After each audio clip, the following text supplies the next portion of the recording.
बिस्मिल्लाहिर्रहमानिर्रहीम। अस्सलाम वालेकुम। आप देख रहे हैं पाक यूथ पल्स सही शेख के साथ। आज एक नए एपिसोड में एक नए मेहमान के साथ। आज हमारी मेहमान जो है नेट बॉल की प्लेयर हैं और नेशनल लेवल पे बहुत सारी जगहों पे खेल चुकी हैं। हम इंट्रोड्यूस करवाते हैं दुर्रे नजफ़ को। जी Durre Najaf, thank you very much for coming to podcast. Thank कैसी हैं आप? ठीक हैं? जी, मैं ठीक हूँ। अच्छा, आप ये बताइए पहले तो अपना आप ये this professional and academic journey के बारे में हमें बताएं कि where did you start from, कैसे हुआ ये खेलने का शौक़, कहाँ से हुआ, कब शुरू हुआ और कौन सी जगहों पे आपने गेम्स खेली? कहीं ना कहीं से मोटिवेशन होता है ना आदमी को, तो आप बताइए कहाँ से। मुझे स्पोर्ट्स में ऑलमोस्ट 8 से 9 साल हो गए। मैंने डिफरेंट गेम्स खेले हैं। मैंने स्कूल लाइफ से स्टार्ट किया था, स्पोर्ट्स वीक हो रहा था, वहाँ से मैंने क्रिकेट खेलना स्टार्ट किया था। हमारा स्कूल भी ऐसे एरिया में था जहाँ सिर्फ बॉयज़ खेलते थे, उनमें एक मैं अकेली खेल रही होती थी। अच्छा। उसके बाद घर पे बहन भाइयों के साथ खेलना, और उसके बाद जब मैं प्रॉपर स्टार्ट किया था वो मेरी कॉलेज लाइफ थी। मैंने फर्स्ट ईयर पूरा ध्यान से पढ़ाई की, जिम्नेजियम नहीं जाती थी मैं। एक दिन मेरी जिम्नेजियम की टीचर ने देखा कि लड़की की हाइट अच्छी है, इसको स्पोर्ट्स में लाते हैं। आपकी क्या हाइट है? मेरी 6'2". 6'2"। अच्छा, माशाल्लाह। तो हम फिर जिम्नेजियम में मुझे लेके गई, और वो दिन था कि मैं जिम्नेजियम से बाहर नहीं आई। मैं कॉलेज सीधा जिम्नेजियम जाती थी, जिम्नेजियम से वापस आती थी। तो ये यहाँ से फिर मैंने सबसे पहले मैंने वॉलीबॉल के कैंप लिया था, पाकिस्तान कैंप 2016 या 17 में हुआ था। वहाँ से मुझे क्योंकि मेरी हाइट अच्छी थी, मुझे अभी इतना पता नहीं था कि मुझे क्या करना चाहिए, कहाँ जाना चाहिए। तो मुझे कहा जाता था आप वॉली ही खेलें, आप स्मैशर बन सकती हैं, आपकी हाइट अच्छी है, नेट कवर कर सकती हैं आप। तो मैं जैसे जैसे मैंने डिस्कवर किए बहुत सारे गेम्स, मैंने क्रिकेट किए। क्रिकेट में भी मैंने पीएसबी में प्रॉपर कोचिंग लेती थी मैं, पीसीबी में। बट वहाँ भी मुझे ऐसे क्लिक नहीं हुआ अंदर से कि हाँ यही कंटिन्यू करना चाहिए। मैं फास्ट बॉलर थी, तो वहाँ पे मैंने जितनी भी अभी सीनियर्स हैं, ये सारी महम तारिक हैं और ये सारे उस वक्त सीनियर्स थे हमारे। तो मुझे वहाँ पे भी इतना वो नहीं हुआ कि हाँ यही खेलना है मुझे। फिर मैंने हॉकी स्टार्ट की। हॉकी मैंने माशाल्लाह 5 से 6 साल खेली है। 6 साल खेली है जी। आपने? अच्छा। मैं एशिया की टॉलेस्ट हॉकी गोलकीपर डिक्लेयर हुई। अच्छा। जी, और अभी तक वो रिकॉर्ड किसी ने ब्रेक नहीं किया। बॉल तो अंदर जा ही नहीं सकता होगा ना, आप जी। सेव करती होंगी ना आपने उसको, तो इतनी हाइट पे तो बॉल कहीं से भी रोक लेती होंगी। ऐसा ही था ना? अच्छा। फिर कुछ वजूहत हुई कि कुछ पर्सनल भी थी, कुछ वो थी कि मेरे फादर का शौक था, वो भी कॉलेज डेज में हॉकी खेलते थे। तो उनका ये था कि आप हॉकी खेलो, तो फिर मैंने हॉकी स्टार्ट तो की, पर जब उनकी डेथ हो गई तो फिर मेरा पर्सनली इंटरेस्ट नहीं रहा हॉकी। ठीक है। तो फिर मुझे मेरी दोस्त थी हॉकी कैंप में आई थी, उन्होंने नेटबॉल का बताया था। तो मैं जब 1-2 बार नेटबॉल खेला, फिर मैंने छोड़ दिया, फिर मुझे अच्छा नहीं है। फिर मैं नेटबॉल में गई, तो फिर मैंने कंटिन्यूस नेटबॉल रखा। अब माशाल्लाह मैं नेशनल प्लेयर हूँ और सिंध की टीम से खेलती हूँ। सिंध के पास जब से मैंने ज्वाइन किया है मेरे पास 3 मेडल्स हैं। अच्छा, माशाल्लाह। तो इसके साथ साथ खेल के साथ पढ़ाई की क्या पोजीशन है, ये बताइए? कहाँ तक पढ़ा आपने, कहाँ तक पढ़ रही हैं? पढ़ाई की ये पोजीशन है कि मैंने क्योंकि अपने बिल्कुल ही कॉलेज के स्टार्टिंग में शुरू कर दी थी स्पोर्ट्स, तो मेरी पढ़ाई बहुत ब्रेक हुई है बीच में। ठीक है। कॉलेज के बाद मैंने 1 साल का गैप लिया, क्योंकि मुझे सेलेक्ट किया था आर्मी में, पाकिस्तान आर्मी ने रग्बी में। मैं सिंध को रिप्रेजेंट करी थी, हम 3rd पोजीशन ली हमने, तो आर्मी ने मुझे पिक किया। वहाँ मैं कैंप में गई, तो मेरा 2nd ईयर के बाद पूरे 1 साल का गैप आ गया था। फिर मैंने यूनिवर्सिटी में एडमिशन लिया, फिर मेरे बीच में फादर की डेथ हो गई, फिर मैंने वो 1.5 साल स्किप कर दिया। फिर मैंने दोबारा एडमिशन लिया। तो अब अगर मैं कंटिन्यूस पढ़ रही होती और स्पोर्ट्स साइड पे होता, तो मैं अभी मास्टर्स में होती, मैं फर्स्ट ईयर 2nd ईयर इस तरह। तो लेकिन फिर भी क्योंकि ये मेरे फादर का शौक है कि मैं पढ़ूँ भी और स्पोर्ट्स भी, नहीं, तो बहुत मैं ज़रूरी है। आप तो दोनों माशाल्लाह साथ लेके चलने की कोशिश कर रही हूँ। अच्छा, क्या चैलेंजेस आपको as a young female athlete कभी हुआ ऐसे कि आपको इसको परस्यू करने में आपको लगा हो कि नहीं डिफ़िकल्टी है, सोसाइटी से, लोगों से चैलेंजेस मिलना, ऐसा कभी हुआ? बहुत बार हुआ और बहुत बार ऐसा सोचा कि बस गिव अप कर दूं, या मैं वो गेम छोड़ दूं, या उन लोगों को छोड़ दूं, या मैं ये फील्ड ही छोड़ दूं। बहुत बार ऐसा हुआ। सबसे ज़्यादा जो एज अ फीमेल मुझे देखने को मिला वो स्पोर्ट्स।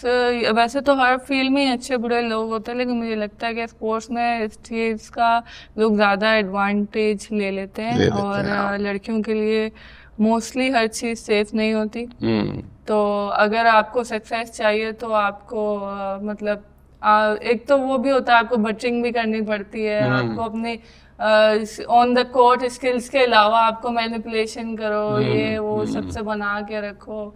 तो ये चीज़ें बहुत होती हैं, पॉलिटिक्स बहुत है स्पोर्ट्स में। और जो बंदा, मुझे लगता है जो बंदा स्पोर्ट्स में है, जो लड़की स्पोर्ट्स में है, वो किसी भी फील्ड में सरवाइव कर सकती है। सही कहा आपने। अच्छा, ऐसा एक तो सपोर्ट सिस्टम तो आपको फैमिली से मिलता होगा, जिस तरह आपने बताया आपके पापा खेलते थे, और रिलेटिव्स की क्या पोजीशन थी? वो भी क्रिटिसाइज करते थे, अप्रिशिएट करते थे, बैकअप करते थे, क्या था? रिलेटिव से कभी हमें ऐसा सपोर्ट नहीं मिला। ननिहाल खुश है कि हम अच्छी फील्ड्स में हैं, कोई ऐसी फील्ड में नहीं है जो हमारी हेल्थ को भी जो डैमेज करे या हमारी मेंटल वो ब्रेकडाउन की वजह बने।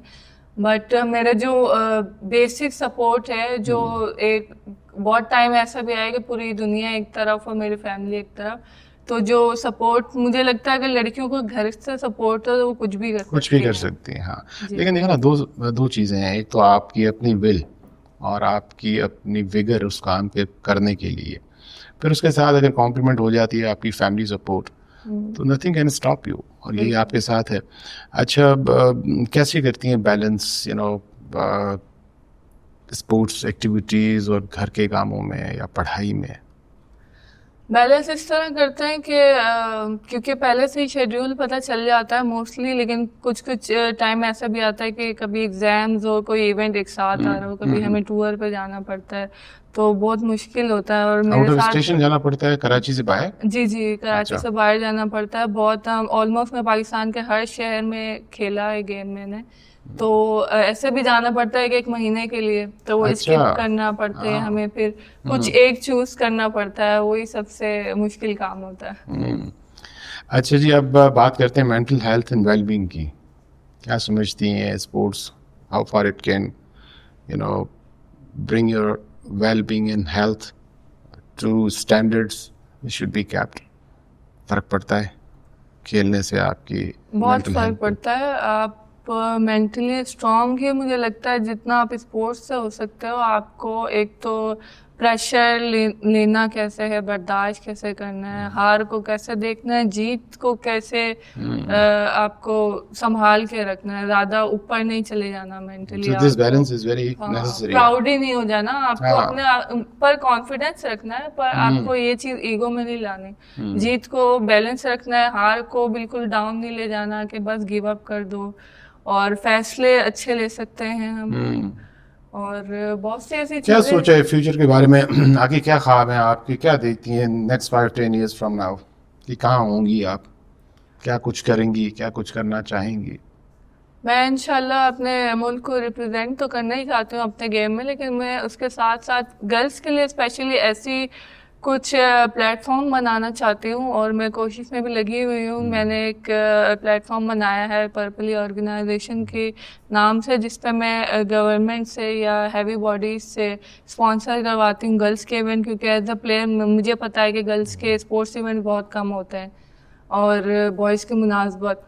तो मैं उनके इवेंट करवाती रहती हूँ ऑन एंड ऑफ, जैसे मुझे टाइम मिलता है, स्टडीज से टाइम मिलता मैं है। ये आपसे पूछने में जा रहा था कि गवर्नमेंट की कितनी सपोर्ट है इस फीमेल स्पोर्ट्स के कॉन्टेक्स्ट में पूछ रहा हूँ, कि गवर्नमेंट करती है सपोर्ट आपको, स्पॉन्सरशिप्स, आपका स्पोर्ट्स डिपार्टमेंट है गवर्नमेंट ऑफ सिंध में, और बहुत सारे इदारे हैं जो सपोर्ट करना चाहते हैं, तो क्या आपको लगता है कि जो इस वक्त सपोर्ट है वो काफ़ी है? मुझे जब एज अ प्लेयर हमें ये चीज़ लगती थी कि गवर्नमेंट सपोर्ट नहीं करती, या पाकिस्तान में स्पोर्ट्स में पैसा नहीं है। स्पोर्ट्स भी है पाकिस्तान में, स्पोर्ट्स में पैसा भी है और गवर्नमेंट सपोर्ट भी करती है, लेकिन प्लेयर्स तक आते आते वो चीज़ इतनी कम हो जाती कम है हो कि जाती है। प्लेयर्स को लगता है कि इस चीज़ में पैसा ही नहीं है या हमारा कोई फ्यूचर ही नहीं है। तो बीच के जो बैरियर्स हैं, अगर वो अपना काम सही करें तो गवर्नमेंट मुझे लगता है बहुत अच्छा बजट देती है। अच्छा, ये बात जो है ना, role of sports in women empowerment, लगता है कि आप स्पोर्ट्स पर्सन बनने के बाद एक you feel that you are empowered, मतलब एक कोई स्ट्रेंथ तो है ना खेलना इटसेल्फ, जी। और लड़कियों के लिए ख़वातीन के लिए खेलना, इट्स अ वुमेन एम्पावरमेंट। लगता है आपको कि कोई यू फील डिफरेंट कि बिल्कुल, मैं एज अ पर्सन अगर अपनी बात करूँ, मैं बहुत शाय और इंट्रोवर्ट टाइप की इंसान थी स्पोर्ट्स में आने से पहले, पर जो चेंजेस मैंने पर्सनली अपने आप में देखे हैं वो ये है कि जब मुझ जैसा इंसान इतना कॉन्फिडेंट हो सकता है, इतना सोशल हो सकता है और इतना ओपन माइंडेड से मैं हर चीज़ अच्छे फैसले ले सकती हूँ, तो स्पोर्ट्स का बिल्कुल एक अहम रोल होता है वुमेन एम्पावरमेंट में। हाँ, डेफिनेटली आपको तो आप तो एम्बेसडर्स हैं उन लोगों के लिए जो आपको देख के मोटिवेट होंगे, आएंगे, खेलेंगी, और आप एक रोल मॉडल हैं उन लोगों के लिए जो आज ये बैठ के ख्वाब देखती होंगी कि हम भी खेलें, हम भी परफॉर्म करें, हम भी एलिवेट हों। अच्छा, अब एक आपसे ये पूछूं बात कि